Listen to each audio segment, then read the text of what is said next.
Hi and welcome to PolyOriginals with Fiona Abel-Smith. Today I think we're going to have a bit of fun and I'm going to show you how we can make these beautiful boxes with filigree detail purely from polymer clay.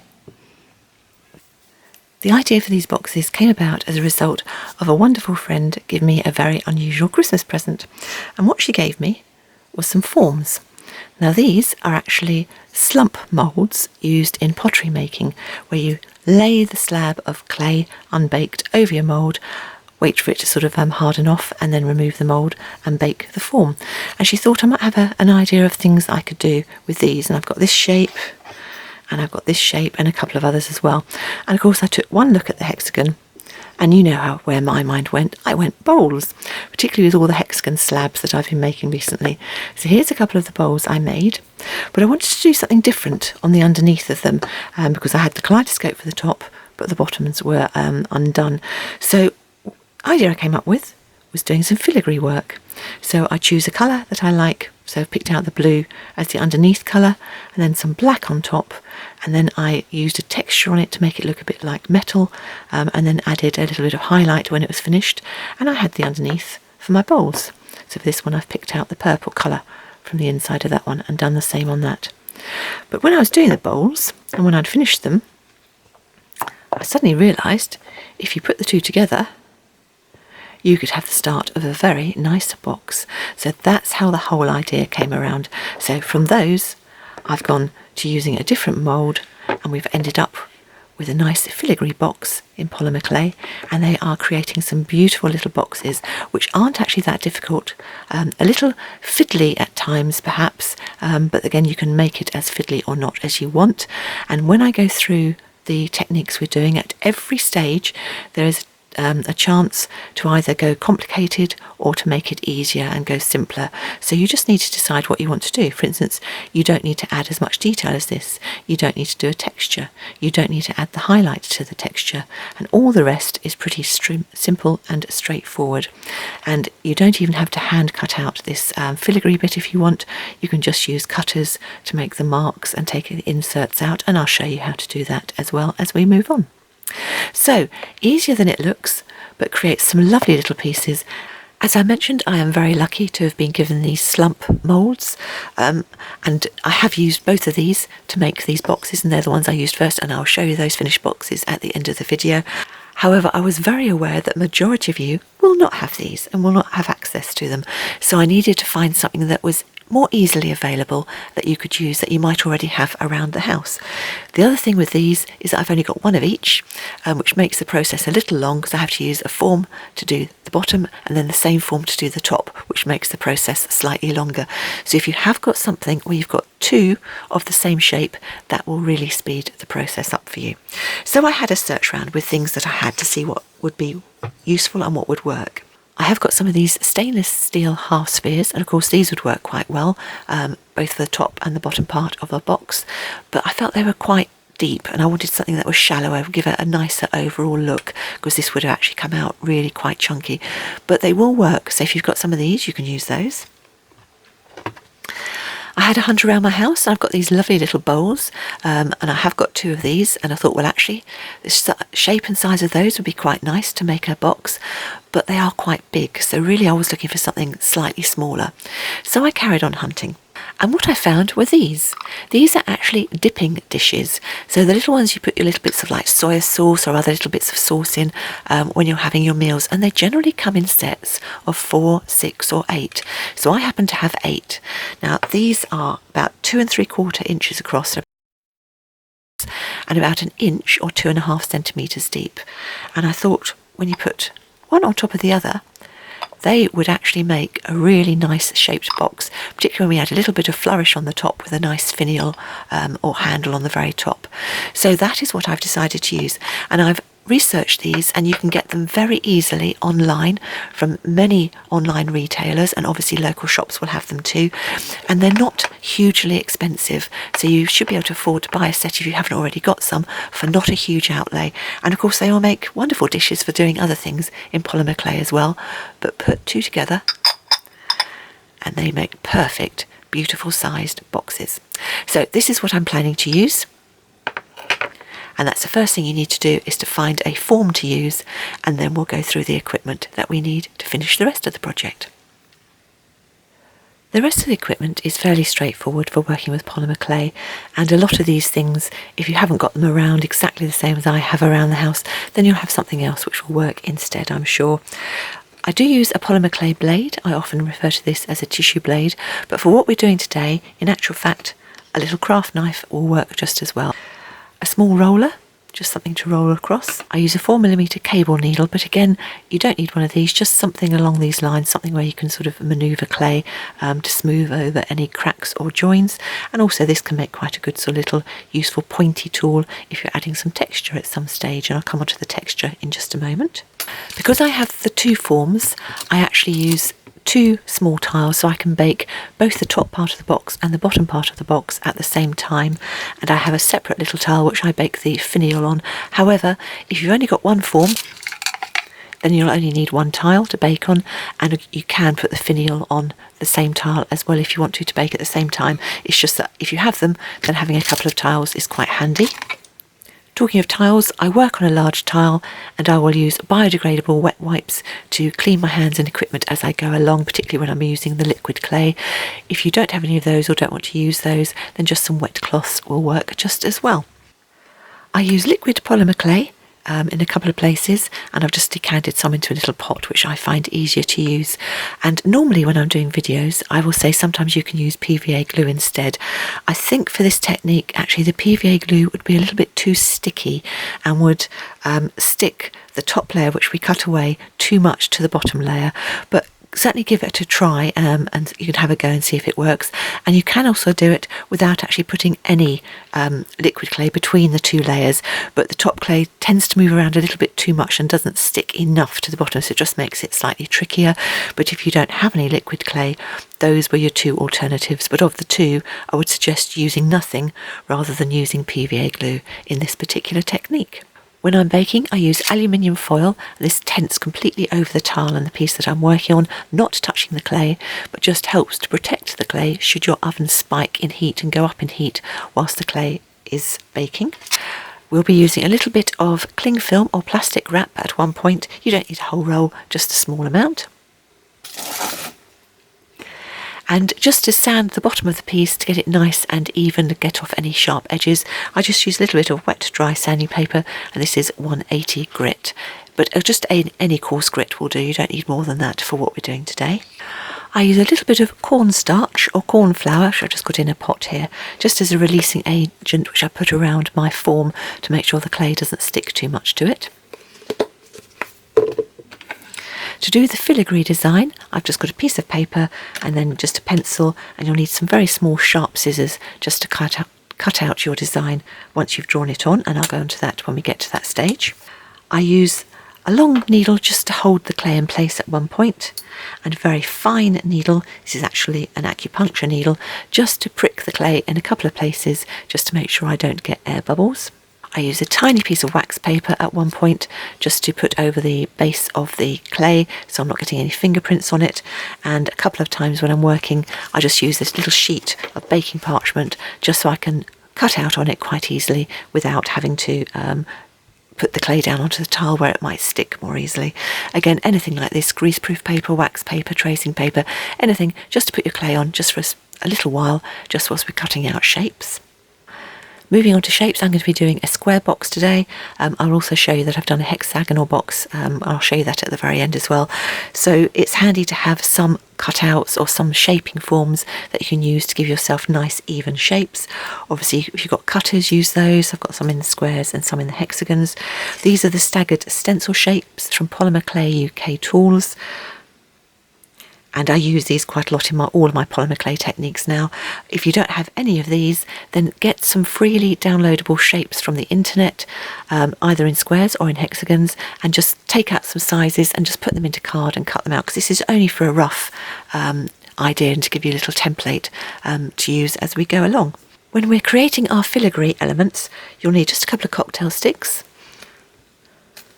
And then when we're taking our little additional cutouts other than what we draw on with a stencil. There's various tools you can use. At one point I use a metal straw, and I actually use this just for measuring along the side of the box, but obviously they're quite handy to cut out. You can get them in different sizes. You can also get these lovely teeny tiny cutters, and I'll put a link to where you can get these from in the details below the video. I also, and as I mentioned, my friends are lovely. A couple of Christmases ago, I got a very nice pack pen set, which is all these little cutters. And again, they've got some great little cutters that add on to that. So that's something you can use. But just use whatever you have around the house. There are loads of different other cutter shapes you can get. You can get some tins which have very sort of tiny mini cutters, and they'll be good. Or you can just draw yourself a little stencil and draw some shapes, or even again with your craft knife just hand cut out some additional shapes in the filigree work as we go around. For adding texture to the piece, I use these ball tools, and these are very widely available, and this is just one of the ordinary sets.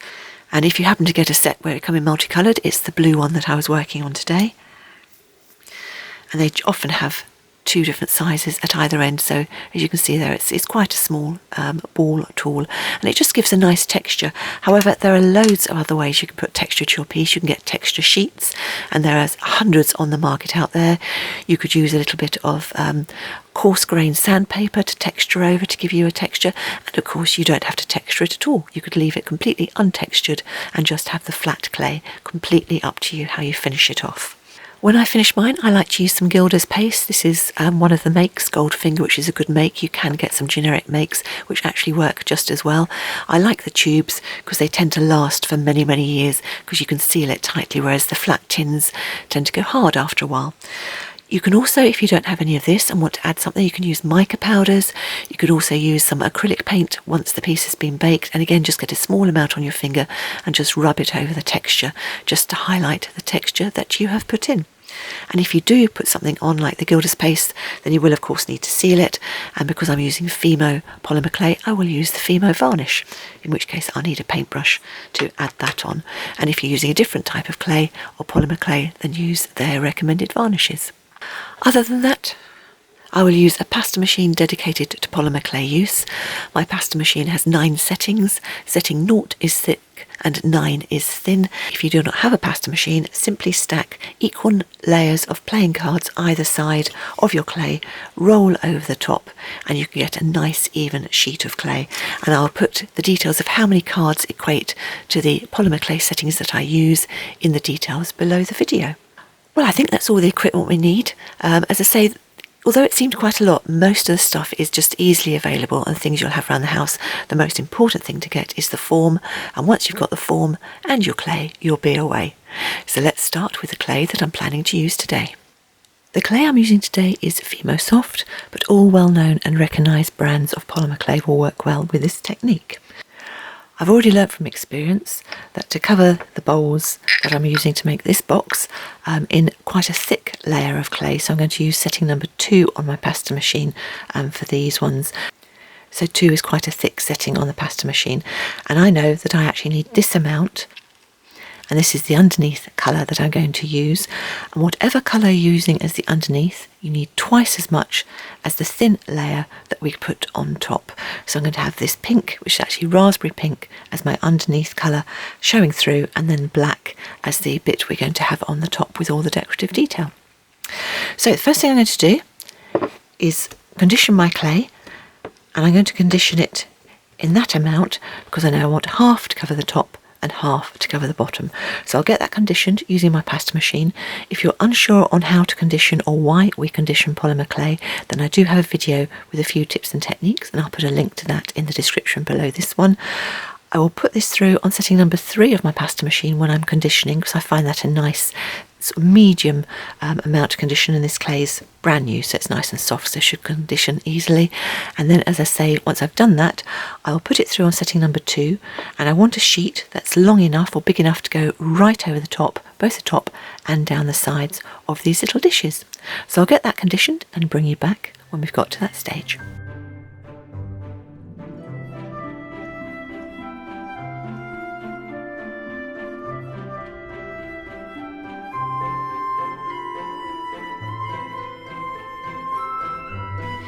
We're going to start with the top, And I've just turned my little dish upside down. Now, because this is ceramic, the clay doesn't stick to it and it should sort of come off quite nicely, and obviously it's a form that goes that way up, so it's going to, when we pull it off, it's not going to stick, so don't have anything that curves inward because you will not get your clay off afterwards. However, because there's a bit of an unglazed bit here, and just to give it a little bit of a helping hand when it comes off, I'm just going to take a little bit of corn flour or cornstarch and just rub just a fraction over the top. It's not going to be enough to actually stick on, but it just makes sure that if there's any sticky bits around the side of your dish or any bits where the clay might stick to, it just gives it a little helping hand, and especially over that unglazed bit. And I'll do that for both the bottom and the top when I do them. I normally work on a tile when I'm doing this because it helps to have somewhere to stick the clay down on as you go, and all I've done is I've laid it over the top centrally, and then you're very gently just going to press it down and try and, because obviously it's wider than the corners, but you want to have a nice smooth finish, so I'm just pressing it in. And because we've got that cornstarch, corn flour on, it's not going to stick overly much to the sides at the moment, which is why having it on a tile allows us to press the excess flat on the tile and just allows it to stick a little bit more. So just carry on working your way around. The more steep your sides are, the harder it is to sort of push in. So if you've got a nice shallow dish, you'll find it easier to do. But just gradually and gently work your way down. So we don't want any creases. We just want to press the clay in till it fits nice and snug round the outside of our form. So take your time and just work round gently.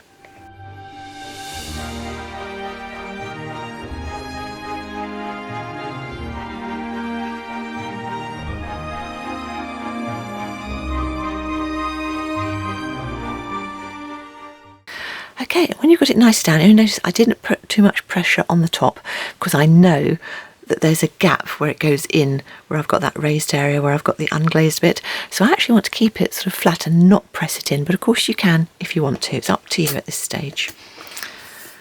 And I'm just going to carefully release the clay from the bottom. Turn it upside down. Now, the top bit, although I said I'm not going to press it in, I can actually touch this bit quite a bit because this is going to be covered over with the bit and the finial we put on the top at the end. So it doesn't matter if I get any fingerprints on this. Try to avoid at this stage putting any fingerprints around the outside because as we cut away pieces, this pink clay is going to show through. But I can hold it up like that, and all I'm going to do is I'm going to very gently pull the clay up and over the sides more.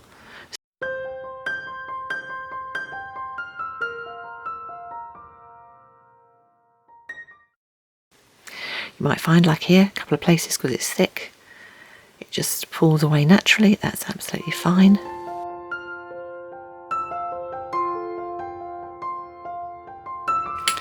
As you've got a cut piece, I will start from those, and I will just simply with my tissue blade and carefully, making sure you avoid your fingers, go around the outside.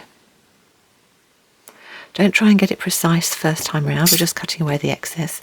And now, anywhere where it had broken slightly, so it's slightly flatter, you can just gently pull it up. So try not to leave too much in the way of fingerprints, and just very gently neaten it off. Just have a look as you're going, make sure it's not pulling away from the edges, and if it is, just gently tap it back in. And we can sand this once it comes off the form, just to make our bottom very nice and neat and flat.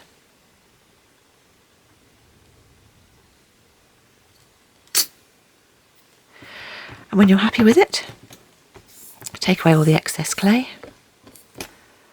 carefully put it back down on your tile, and because we have got that gap, so say that hasn't pressed down in, so I will have a lot of air in there, I'm just going to take a tiny needle. This is actually a little acupuncture needle. I'll just do a little dot right in the centre, and then any air will come out of that dot during the baking process, and I won't end up with a lumpy top, but it still should be quite a nice cushioned top, which will give me a nice shape and even more room in my box.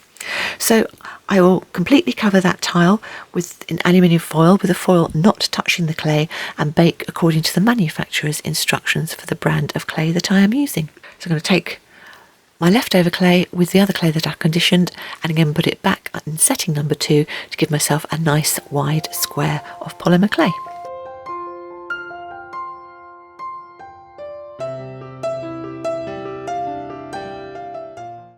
So I've already added a little bit of cornstarch, corn flour to the top, and I've got myself a new tile, and again this one we definitely need a tile to bake on. So I've got my clay into a nice square sheet. I'm going to do exactly the same again, place it centrally down and then gradually push it down around the form, but this time we definitely want to have that clay stuck onto the tile around the sides. So just repeat as before until we get it all nicely down.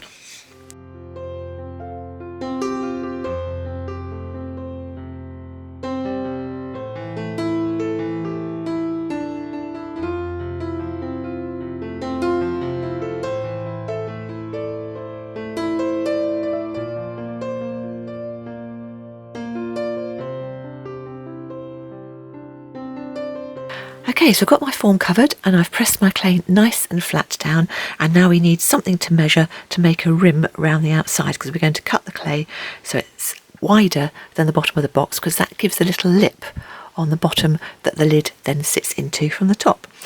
So I found that something like this metallic straw is quite a good size for doing this, but just use whatever you have to hand. So I'm going to put this up, roll it up nice and tight against the box, and then either with the craft knife or with your blade, just cut down, and that just gives you a little lip. Go around the side, do the same. So I'm pressing in. Obviously keep your fingers well out of the way of any blade.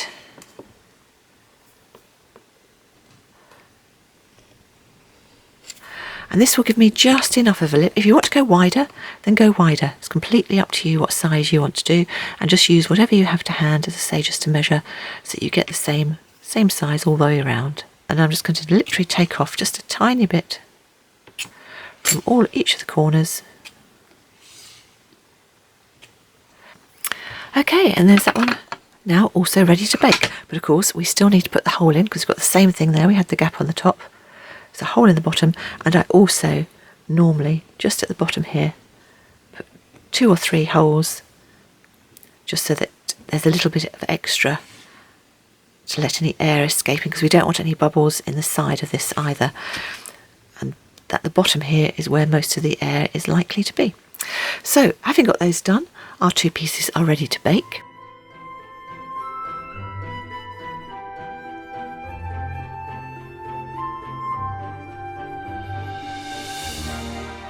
Whilst they're baking, we can make the little finial for the top, and I'm going to take a small tile and about a marble-sized piece of the pink clay, the underneath clay, and I've just rolled it into a ball, made sure there's no air trapped inside, got it as nice and round as I can. I'm going to chop that in half.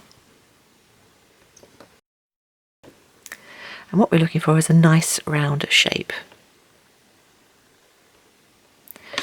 And then just sit it on your tile and press down ever so slightly, because you want it to stick on the tile just a little bit.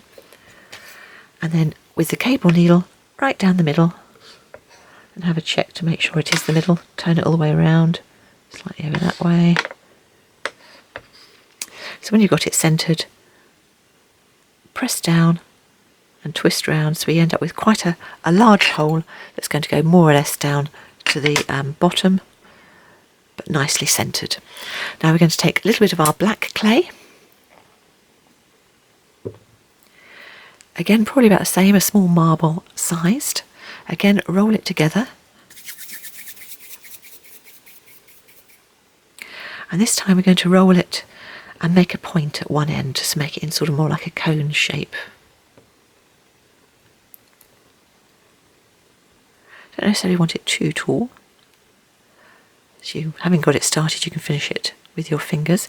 And then this bottom end, we're just going to pinch to a small point, and then we're going to round up.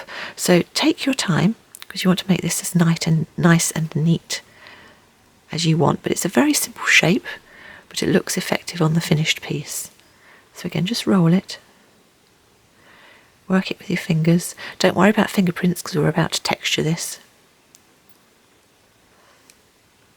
When you're happy it's fairly symmetrical the whole way around,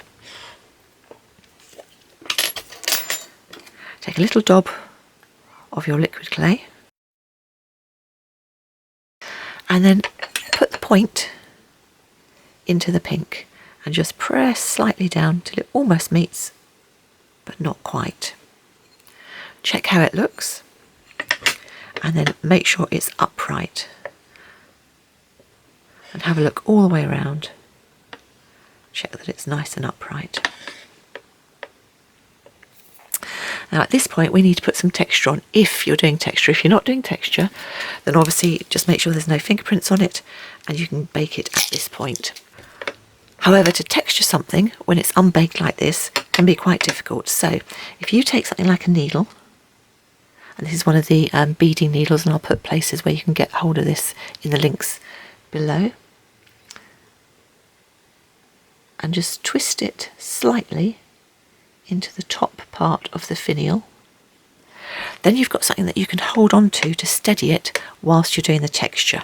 So now we're going to texture it, and whatever texture you do on your bottom pieces you'll also do on the finial.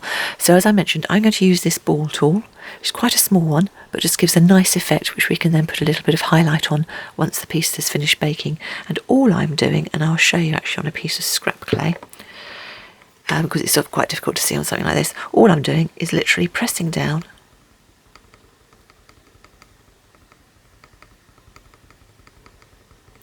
and overlapping wherever I press.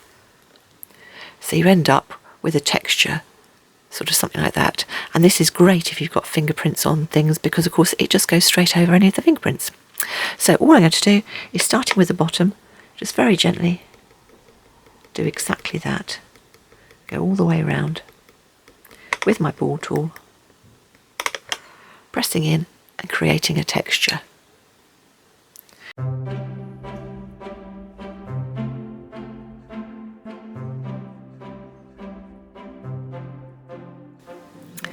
And once I've finished on the underneath, I can start on the black, and I'll start from the bottom and sort of work my way up, and say whenever I need to I will hold on to the needle, and then my final thing will be to take the needle out and to do the spot where the needle has been. So the fact that's not completely central doesn't matter, but it just gives me a helping hand whilst I'm working my way around.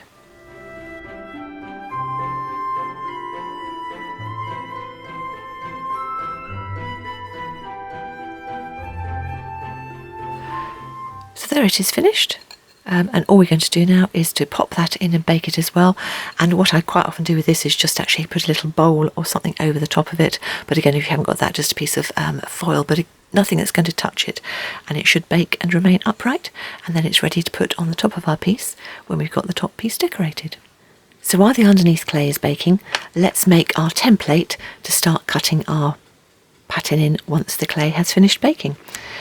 So to make the template, I put just a piece of plain blank paper up against one side and then just drew around it roughly with a pencil, then neatened it off until I got to the stage where I have a template that is the right length, the right height, as in it curves round the top and is not quite up to the corners.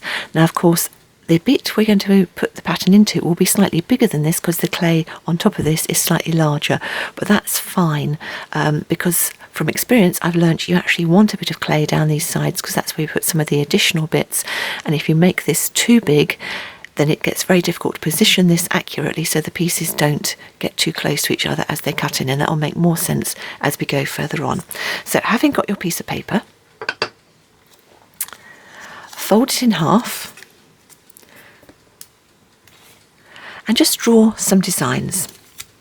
So just the things I found easiest to do are long sort of swirly lines, sort of teardrop shapes, those sort of things seem to work best. So let's go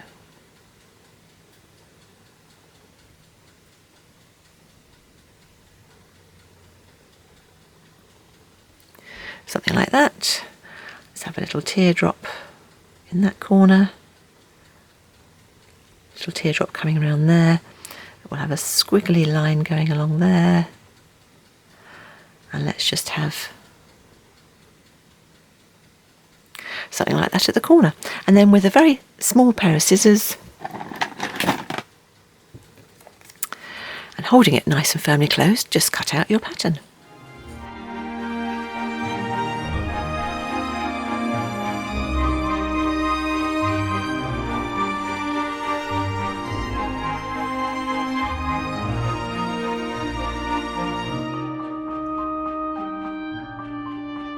And then you can open up your pattern and see what you've got. So that's all we need just to do our initial trellis work and to be able to cut out the pattern. And the reason we do it on paper rather than card is because this is easier to press against the soft clay and draw onto, and you'll see what I mean when we do that. I've tried it in card and it just doesn't work the same. It's also quite nice to do these. They'll certainly last, that's enough to do 1, 2, I think I've done about 3 different things with the same design, so they last a fair time, but then it's nice just to make a new one, just to change it up slightly. Once your top piece has baked and it is cooled from the oven, just gently run your thumb around the edge until you can remove it from the bottom piece. I do that just to make sure it's going to remove nicely, and then pop it straight back on because we still want to work with the support underneath.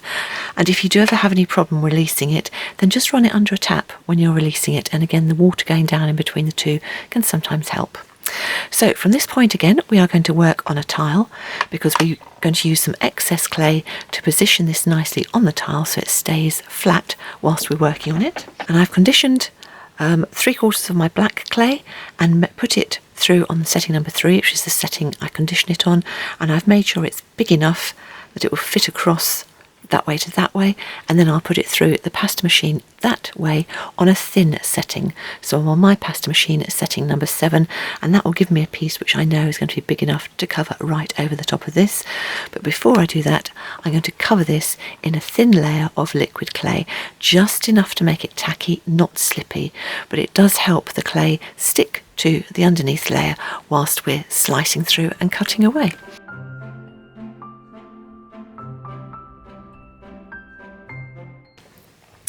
Okay, so that's gone through on setting 7, so exactly the same as we did before, pressing it down and making sure we've got enough clay that it's going to go right over the sides and down to the bottom.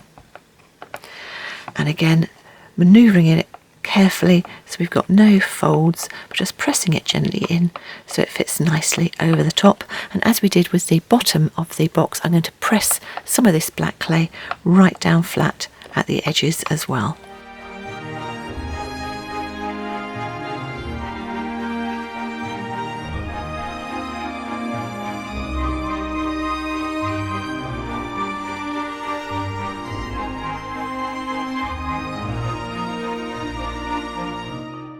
Having got it nicely stuck down, I'm just going to cut away some of the excess because I want enough to hold this in place, but not so much that it's going to get in my way when I'm cutting the pattern out. And at this point I'd recommend placing this on a couple of boxes so it's higher on your work surface, because then you're not bending down over it. So sort of just below eye level so it's an easy place to work, and I'll do that. So I've just got a couple of the A4 boxes with a tile on top. And now that's nice and close and much better for my eye level, and I can turn this small tile around as I work, but I'm not bending down so I'm not hurting my back. Okay, we'll get our template and we'll place him so he sits towards the bottom and equally in the middle going up. You can just sort of press it slightly into place. If you want to, you can mark a central line down here so you know exactly where to put it in each side. But I've learnt from experience, as long as I sort of hold it roughly in place with my fingers, that's fine. So I'm just going to turn it up to you slightly there so you can have a look-see. And we don't need to worry about fingerprints at this point because all of this is going to be textured. And all I'm going to do is holding that in place with a cocktail stick, gently mark where my lines are all the way around. Now the first time you use the paper it's a little bit stiff. The more you use it, the softer it gets and the easier it gets to push up against the clay.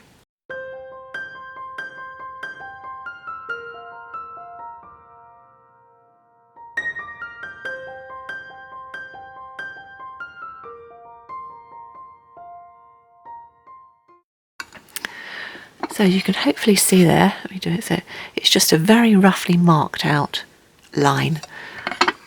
And now with my craft knife, just using the tip of the craft knife, and what I tend to do is I tend to rotate the craft knife in my hand as I'm working. I'm just going to start cutting in to the black clay. When you've cut a shape, you can pull it out and reveal the colour down below.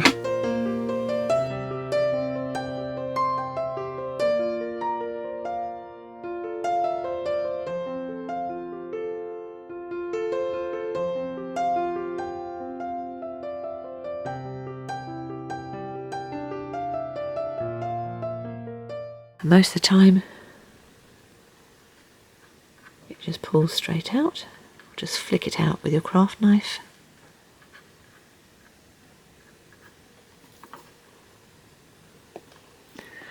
And just carry on working your way around.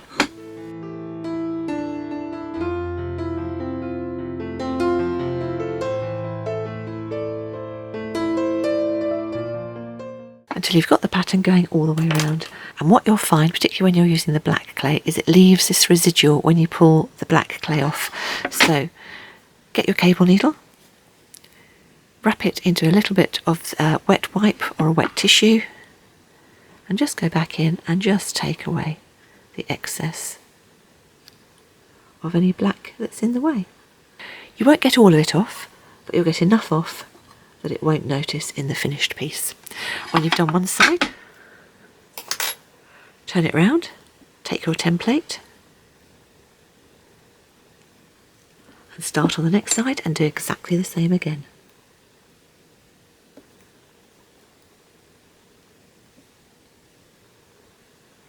And continue in the same way until you've done all 4 sides.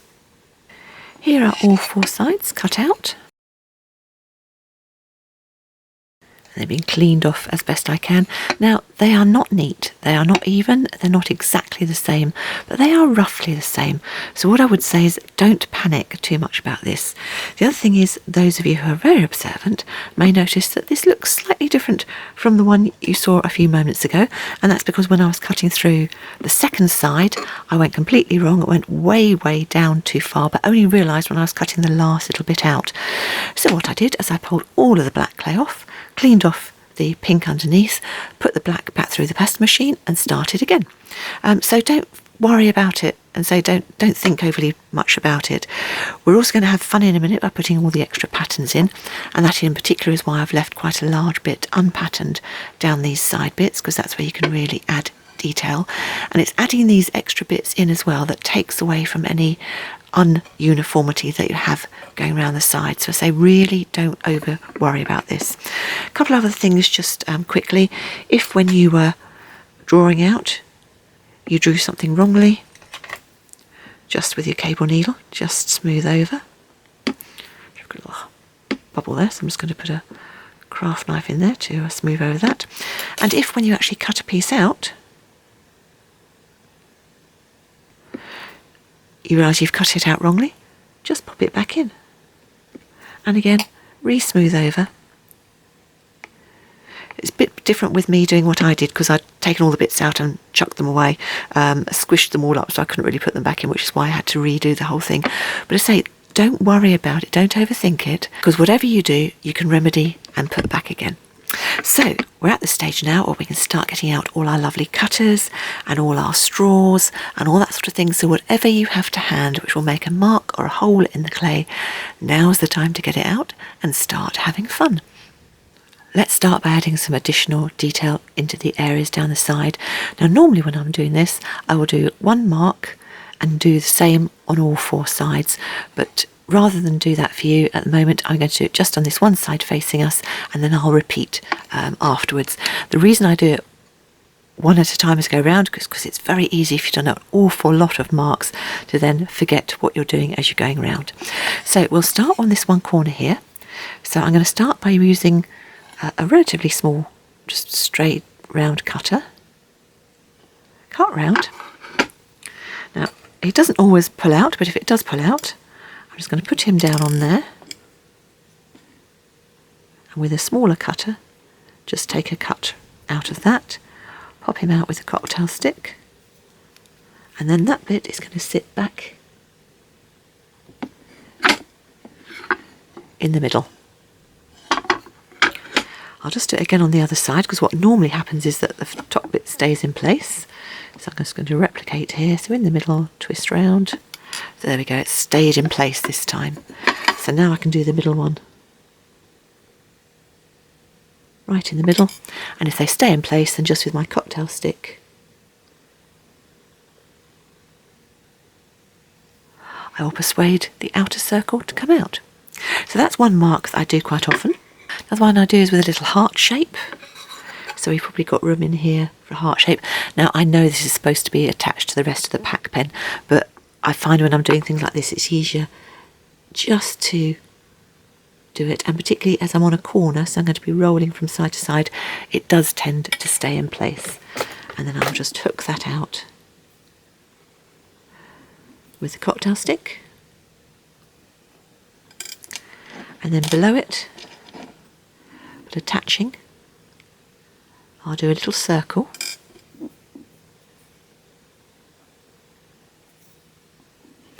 And then I'm going to take a circle out of, I could either use a little bit of spare clay or take a bit from the side here, or if you've done quite a few of these you can wait till you've got some that have come out perfectly. But with that, I'm just going to pop him back in at the top of the heart to give me that sort of shape. So that's most of that done, although we've got a few gaps here, so I'll probably do one in there, and then one in there.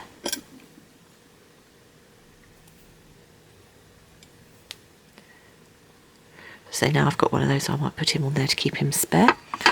And then just work your way around.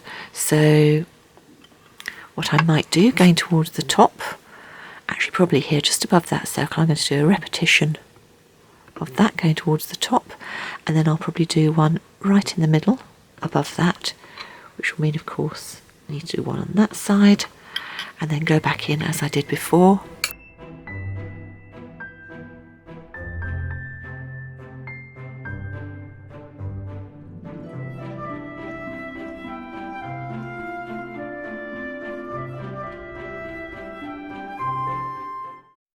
So having done that, I've got a slightly larger cutter, so I'll take a couple of cuts out of that.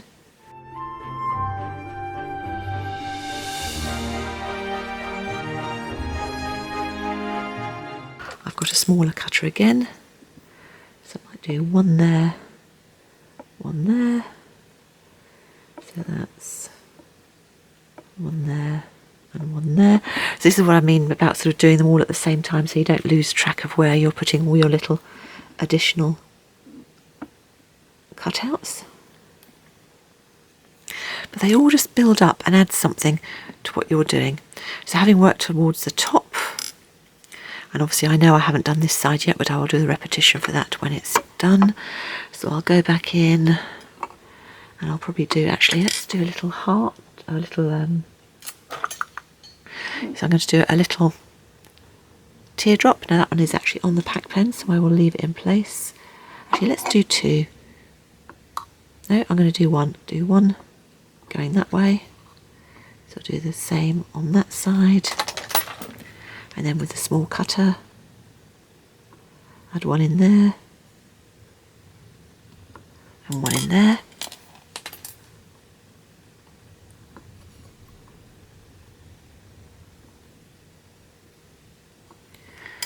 And then also with the small one, I'll go 1, 2,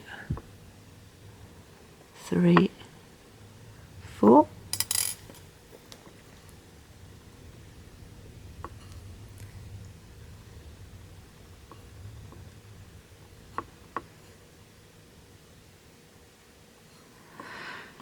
And then I've got a little bit of a gap here, so I might use that small heart. Small teardrop again, so I'll put one in there, and then I'll put one right at the very corner at the bottom here.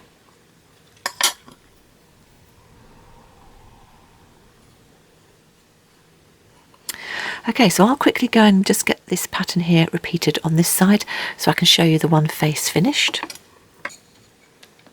So there we go, I've finished the other cutouts down that side, so we've got the one side nearly finished.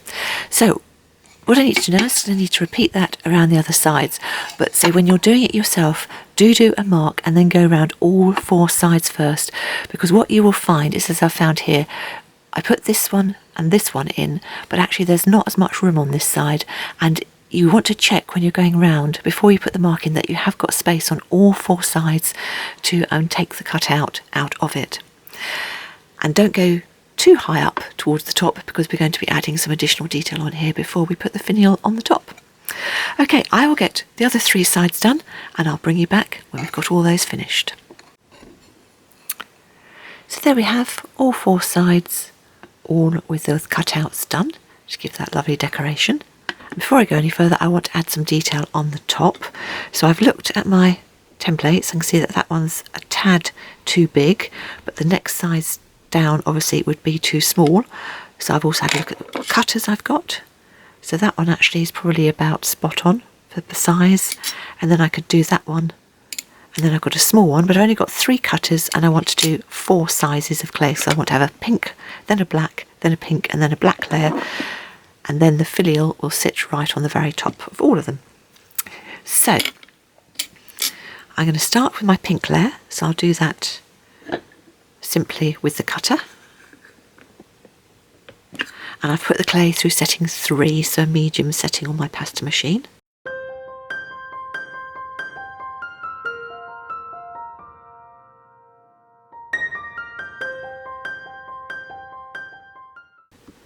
When I'm happy with that, I'll take the same again with the black.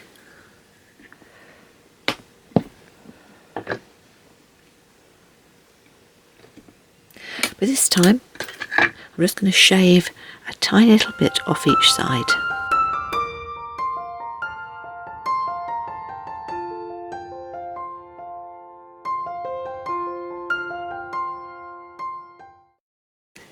Have a look at my square for the next piece. So you can cut it out with that, but then we'll need to take a slight amount off again.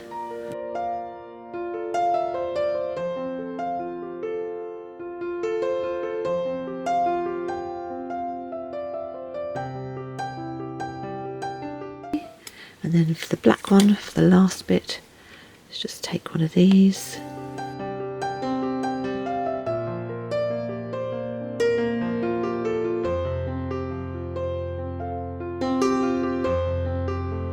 And then our filial with the pink will sit right on top. Now, although that's slightly wider, by the time I press down hard, that black clay will sort of come up slightly around the edges. And again, just to help a little bit, I'm going to put a tiny dab of liquid clay on the bottom. And then I'm going to very firmly press down. And there we go. That is the box with a little finial on top. Turn it around, make sure it's sort of nicely centered.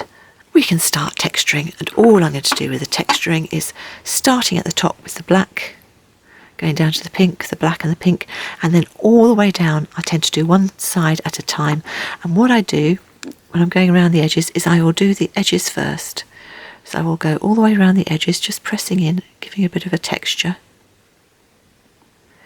Go around every single shape.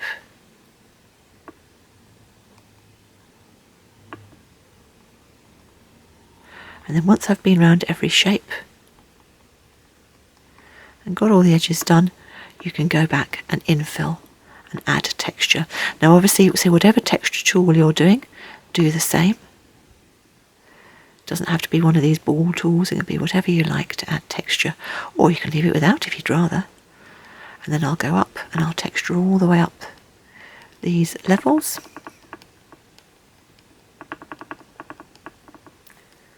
Right to the top, so it fits down nicely next to the bit we've added. And when I get to the bottom, I will actually go right down and make sure that I've done the texture right to the very bottom of our piece as well. So I'll start doing that, but obviously I need to lay this flat so I can do it. And I'll do one side and show you when I've done that, and then I'll do the rest off camera.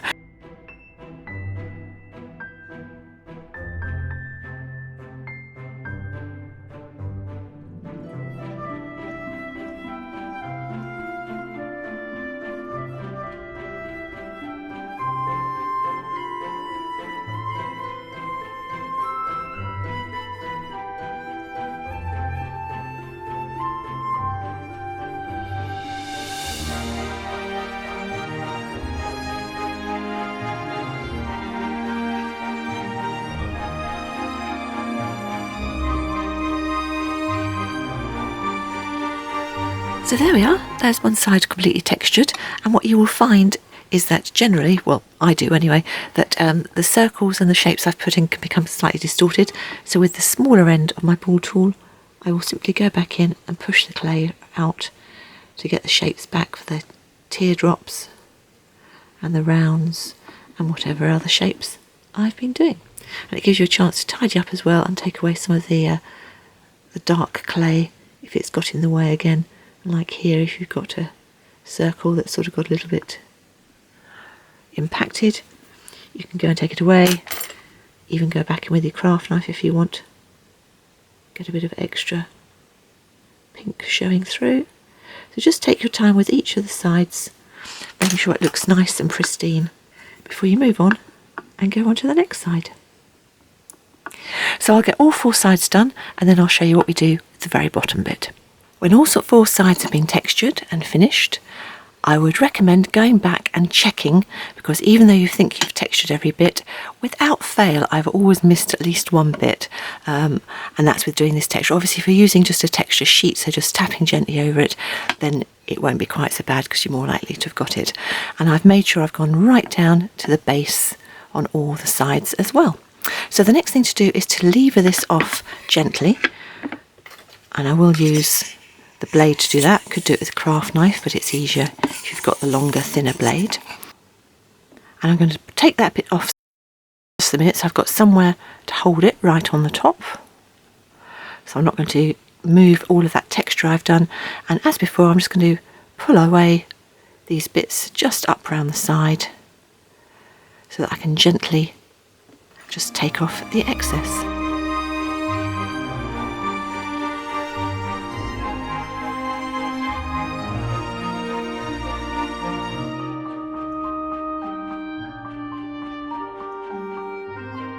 Put it back the right way up. Put that back in where it should be, and then I'll just go around the bottom again just to neaten up any of the bits I've just taken off, and just to have a quick look around to make sure I didn't put any fingerprints anywhere when we were neatening up the underneath. And once that's done, again I'm going to tent the whole thing in aluminium foil, making sure the foil doesn't touch any of the clay, and bake that according to the manufacturer's instructions for the brand of clay you are using. Once baked and cooled and released from the form underneath, I will simply sand the bottom of this to make sure it's nice and flat.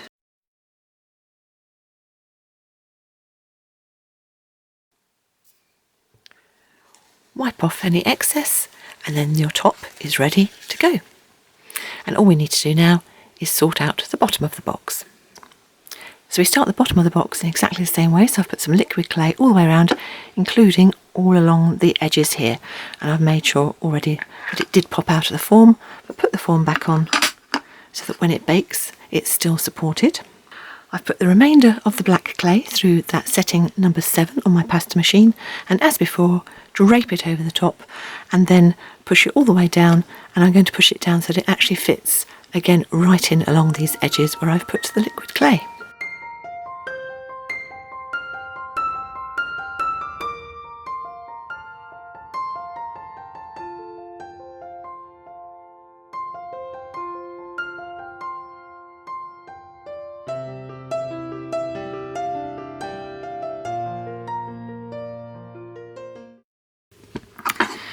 So having made sure it's gone all the way down and in along the edges, I will just chop off the excess, but leave a little bit, as before, sticking onto the tile so this stays in place whilst we work around it.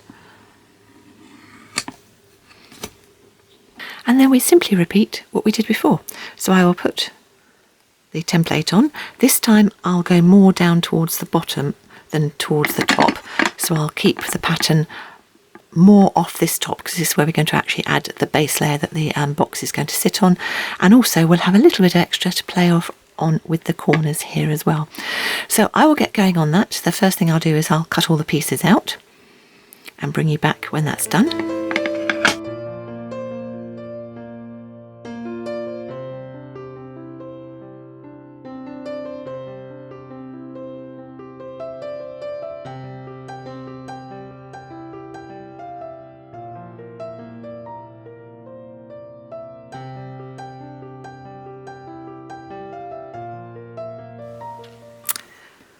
All 4 sides have been cut out. I've got my cutters ready. I've also given myself, on the same settings as setting number 7, just a few little extra circles here so that when I'm doing these round ones with circles in the middle, if I would prefer, I can simply take the round out and then just slot one of these back in. So I have a choice. I can replicate the pattern on this, which is what I'll probably do, or you could do something completely different with your extra little cutters. So decide what you want to do. But as I say, I won't be going so much up the top, so I'll leave most of this top just plain dots and probably leave the decoration perhaps just a tiny little bit just where it curves, but the main bit's going to be left flat so we can put our base of our box on there. So I will start doing that and then fast forward through to where I've got all the cutouts done.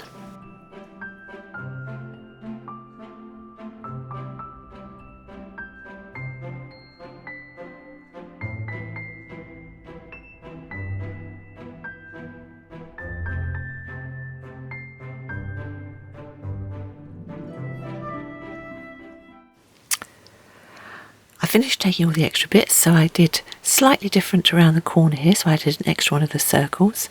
At the top I had slightly less than I did on the top of the lid of the box, so to leave me that nice flat area. So all 4 sides are now done and all the pieces taken out. So all I've got to do now is to do the texturing. So I'm going to use one of my templates there, so I know that's going to fit quite nicely on the bottom.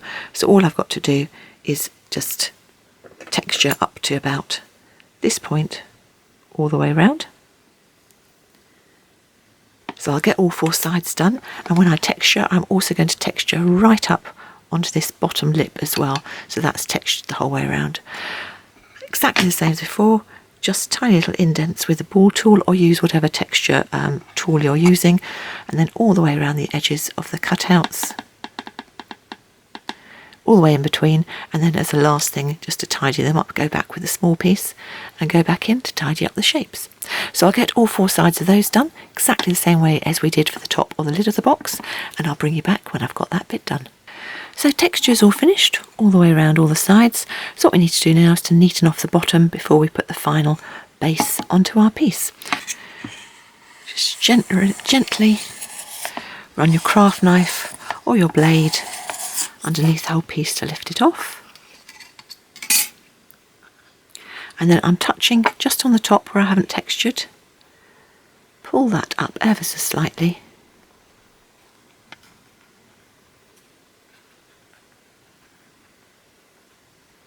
And then carefully, you don't have to do it all at once, just take the majority of it off to start with, and you can go back and neaten it as you go around.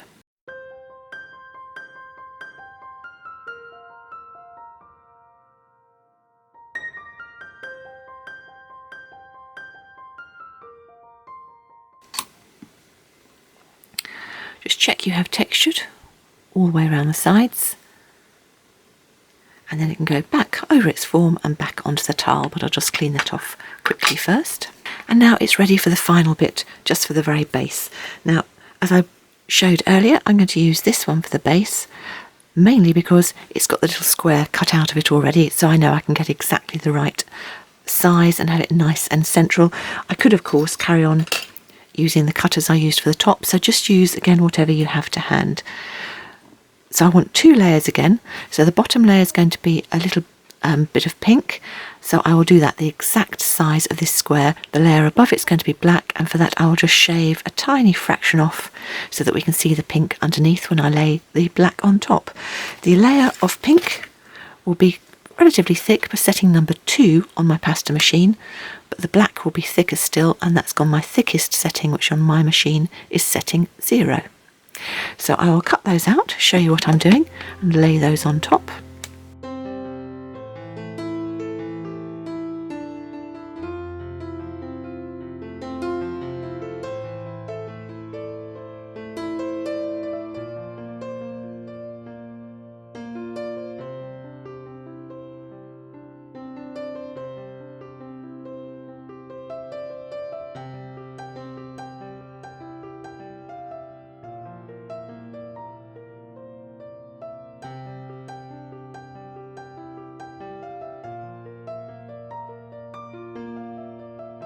There we are, and it just gives a little bit of extra pattern and colour as I go around. And then, as before, I'm going to texture around the side. I'm going to take a little bit of wax paper and just lay it on top so that I can hold it and steady it in place as I texture down, just down the edge of the black and all over the pink to push it into the underneath.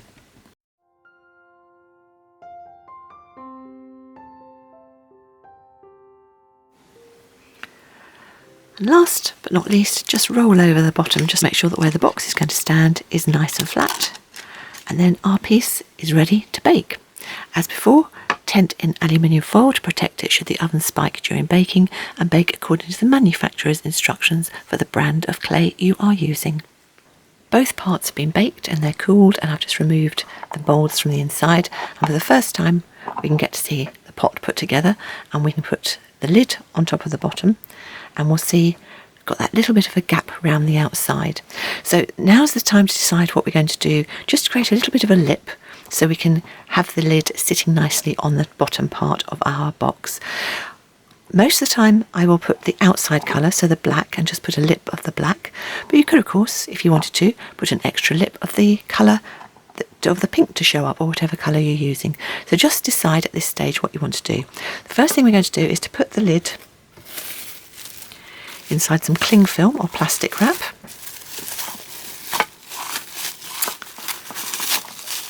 Put it up and just twist it round, and that just protects this, because we're going to put some liquid clay around the outside of this rim and then push the clay in, and this just keeps this nice and separate from the clay we're going to do. So a little bit of liquid clay, so say just round the edge of the rim, just to help the clay stick on, and I go slightly over the edge as well.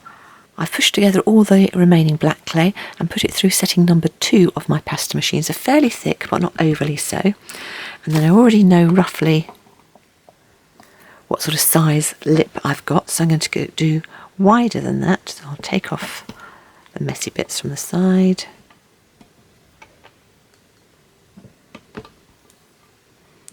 And I already know it's the right length, so I'll chop this into 4 strips.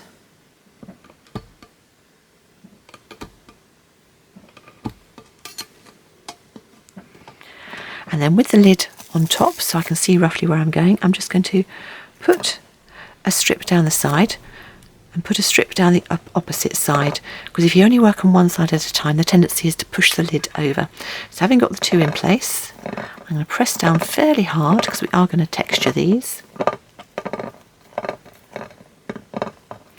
I'm also going to press it slightly over the edge so I can keep that in place, because it's more likely to stay in place if you push it over the edge as well.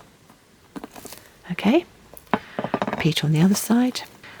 So we've got our 2 pieces in place, and they're looking roughly the same, but you can see this is already moved over because it needs to go that way slightly to make these 2 sides even, and then repeat with the other 2 sides.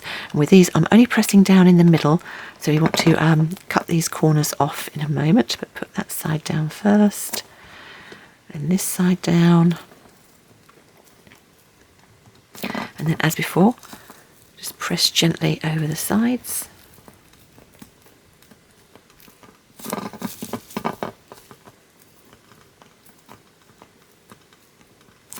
And then on the corners with my blade I can go down at an angle pick up the top bit, pull away the bits from the underneath, and that should fit exactly together.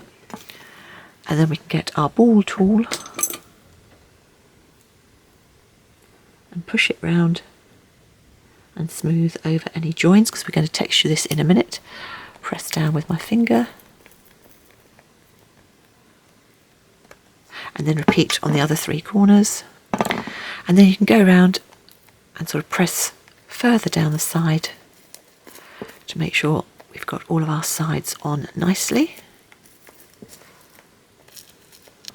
I'll usually give the lid a bit of a wiggle or a wobble in both directions, just to give a little bit of an extra play so it's going to fit in, and then pull out and see what we've got. It's probably not going to be perfect, so you can see this side's actually slightly wider than this side, but if the lid fits in, and I will quite often try it all 4 ways, then I'm happy with that. So I will now start texturing away, and I will texture all over the edge and then slightly over the edge here, although we will chop this excess off in a moment. So I'll get on with doing that. I will fast forward to when I've finished it, because there's no point you sitting and watching me, but literally all I'm doing is texturing all over the top of the piece. When you've finished, put the lid back on and check that it's still okay, because the natural tendency when you put texture on the top is for it to press inwards. So if necessary, just go around and shave off any additional bits. Put the lid back on so you've got something to hold on to top and bottom, and you're not going to be touching the sides, and then either with your craft knife or your tissue blade, just go and take off the excess clay from the side of your box. As before, just do a little bit to start with. You can always go back and neaten up a second time around, but keep the lid in place, because otherwise there's a tendency again for the clay to press inwards if you haven't got that in place.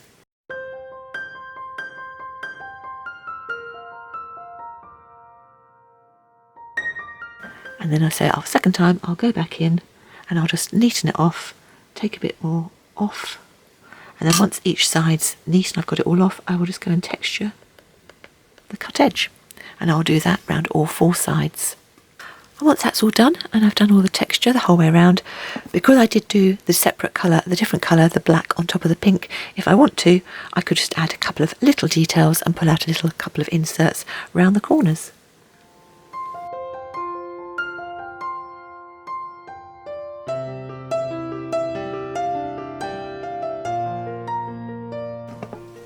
Slightly harder to do because it's a deeper clay and I need to go back in and make those a little bit clean, but it just gives a little bit of extra added detail on the outside of our box rim.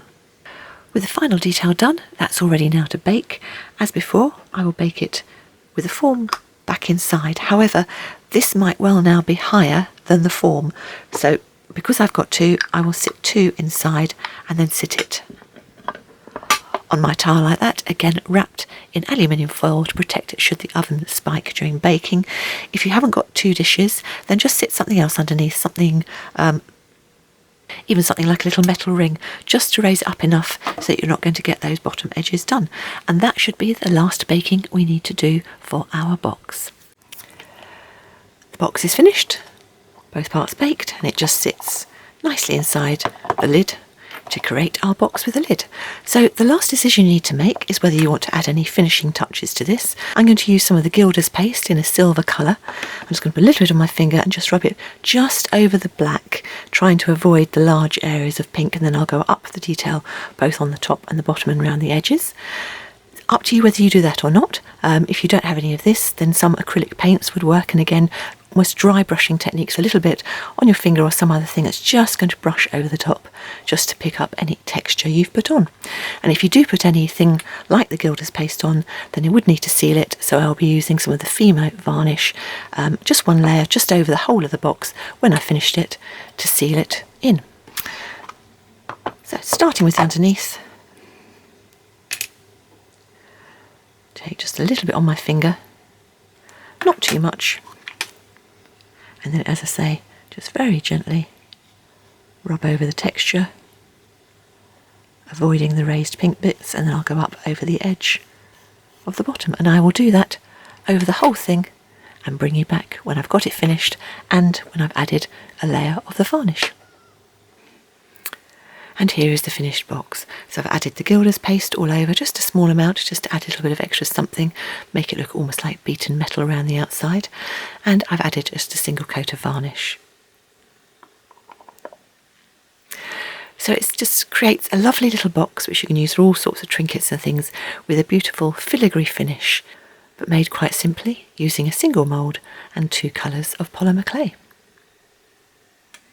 As always, I'll show you some other colour options. Here's a blue version, and on this one I used the brilliant blue and again a little bit of the silver Gilder's paste, and just added a little bit of extra detail around the outside on this one. And I also just added a little bit of extra detail in the finial. So for this one I made and baked the finial in the mint colour first, and then added a layer of the blue around the outside. And then we have a green version where I've used apple green for the underneath and emerald green for the top, and again just got the apple green on the inside.